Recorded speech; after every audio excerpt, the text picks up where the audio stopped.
जो इस हैमर का वर्दी होगा वो इसे उठाकर थोर की शक्तियां पालेगा। ओडिन ने यही इंचेंटमेंट डालकर थोर के प्यारे म्योनिर को अर्थ पर फेंक दिया था, जिसके बाद थोर ने खुद को वर्दी प्रूव किया और उसे उठाया भी। तो आखिर ये कैसे काम करता है? हैमर किसी की वर्दीनेस कैसे चूज करता है? इसे यूज कर थोर कैसे उड़ता है और कोई नॉर्मल आदमी इसे क्यों नहीं उठा पाता? आज के इस वीडियो में हम जानने की कोशिश करेंगे इसके फिक्शनल लॉजिक और फिक्शनल साइंस के बारे में। ऑब्वियसली इसे साइंस फिक्शन कहते हैं क्योंकि रियलिटी में ये फिलहाल पॉसिबल नहीं है। और हाँ, वीडियो के एंड में इसी वीडियो से रिलेटेड एक इंटरेस्टिंग क्वेश्चन है जिसके आंसर थ्योरीज मैं आपसे जरूर सुनना चाहूँगा, तो लास्ट तक वीडियो में बने रहें। आगे बढ़ने से पहले मैं शॉर्ट आउट देना चाहूँगा होली पैड्रा को। होली पैड्रा एक मांगा सीरीज़ है जिसे सेल्फ बनाया है दो 15 से 16 साल के दोस्तों ने। अगर आप मांगा या एनीमे लवर हैं तो इन्हें इनकरेज करें, लिंक डिस्क्रिप्शन में है। तो थोर के हैमर को अच्छे से समझने के लिए हम नॉर्स मैथोलॉजी, एमसीयू और मार्वल कॉमिक्स सबसे थोड़े थोड़े रेफरेंस लेंगे।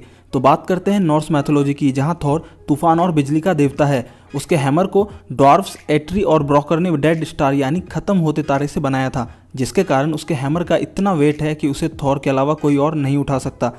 अब जब 1960 में मार्वल ने नॉर्स मैथोलॉजी से ये सारे कैरेक्टर्स उठाए तो उन्होंने थोड़ा इंटरेस्टिंग बनाने के लिए इसमें वर्दीनेस वाले फैक्टर को ऐड कर दिया और कॉमिक्स में बताया गया कि ये हैमर टूटते तारे से नहीं बल्कि टूटते तारे में फॉर्ज किया गया है। तो अब इसे सिर्फ थॉर या कुछ गिने चुने लोग ही क्यों उठा सकते हैं? तो मान लेते हैं म्योनिर किसी टेबल पर रखी है और न्यूटन्स लॉ के अनुसार इसे उठाने के लिए इसके वजन से ज़्यादा फोर्स हमें ऊपर की ओर लगाने की ज़रूरत है, पर इवन हल्क के इतना ज़्यादा फोर्स लगाने पर भी ये नहीं उठता। तो आखिर इसके पीछे क्या रीज़न है?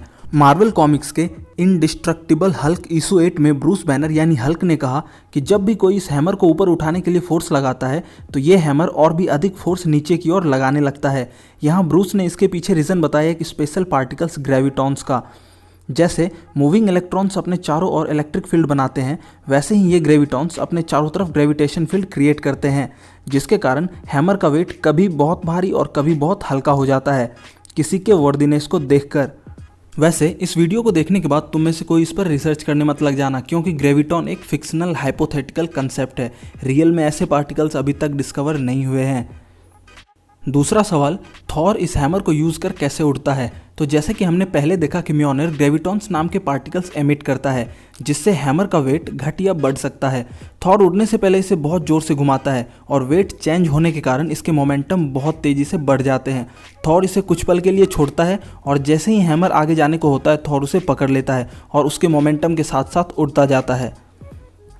अब रही बात कि आखिर म्योनिर वर्दीनेस कैसे चूज करता है, तो मार्वल के अनुसार म्योनिर बना है एमसीयू के 9 रेल्म्स में से एक निडावेलिर रेल्म में पाए जाने वाले एक मटेरियल उरु से। उरु दिखने में पत्थर जैसा है पर इसमें मेटालिक प्रॉपर्टीज़ हैं और इसे फॉर्ज करने के लिए किसी तारे जितनी ज़्यादा एनर्जी की ज़रूरत पड़ती है, इसीलिए इसे टूटते तारे के अंदर फॉर्ज किया गया। सबसे इंटरेस्टिंग बात, मार्वल कॉमिक्स में मेंशन है कि उरु में स्ट्रॉन्ग मैजिकल प्रॉपर्टीज़ हैं। उरु मैजिक को एब्जॉर्ब कर सकता है, जिसके कारण ये ओडिन के इंचेंटमेंट्स को मान लेता है। एज ऑफ अल्ट्रॉन के एक सीन में हम देखते हैं कि सभी हीरोज म्योनिर को उठाने की कोशिश करते हैं पर वो सफल नहीं हो पाते। हालांकि कैप्टन इसे थोड़ा खिसकाने में सफल हो जाते हैं, जो थोर को शॉक कर देता है। यहाँ टॉनी कहता है हैमर किसी तरह से थोर के जेनेटिक रीडिंग के कारण बस वही उसे यूज़ कर सकता है, पर यहाँ एक्चुअली म्योनिर जेनेटिक नहीं बल्कि लोगों के साइकिक रीडिंग चेक करता है, उनके दिमाग के विचारों को पढ़ता है और फिर चूज़ करता है कि कौन वर्दी है और कौन नहीं। इसलिए थॉर बैनिश होने के बाद इसे उठा नहीं पाया था और जब आधे यूनिवर्स को वापस लाने के लिए जब कैप्टन ने अपनी मौत की परवाह ना करते हुए थैनोस के खिलाफ पूरी जान लगा दी तो हैमर को समन करने पर उसे वर्दी माना गया। वैसे उरु मेटल में और भी बहुत सारे मैजिकल पावर्स हैं जो कि मार्वल कॉमिक्स में अभी तक ठीक से एक्सप्लोर नहीं किया गया है। तो अब बारी है वीडियो से रिलेटेड एक इंटरेस्टिंग क्वेश्चन की कि अगर म्योनिर ग्रेविटॉन छोड़ता है और अपने अपोजिट में फोर्स लगाने पर और भारी हो जाता है तो क्या होगा अगर हल्क इसे उठाने की कोशिश करे जब हैमर किसी टेबल पर रखा हो और जब हल्क एक्सट्रीम लेवल पर गुस्सा हो? आंसर करने के पहले मैं बता दूं कि मार्वल कॉमिक्स के अनुसार हल्क की पावर्स की कोई लिमिट नहीं है और ये जितना ज़्यादा गुस्सा होता है उतने गुना ज़्यादा इसकी पावर्स मल्टीप्लाई होती है।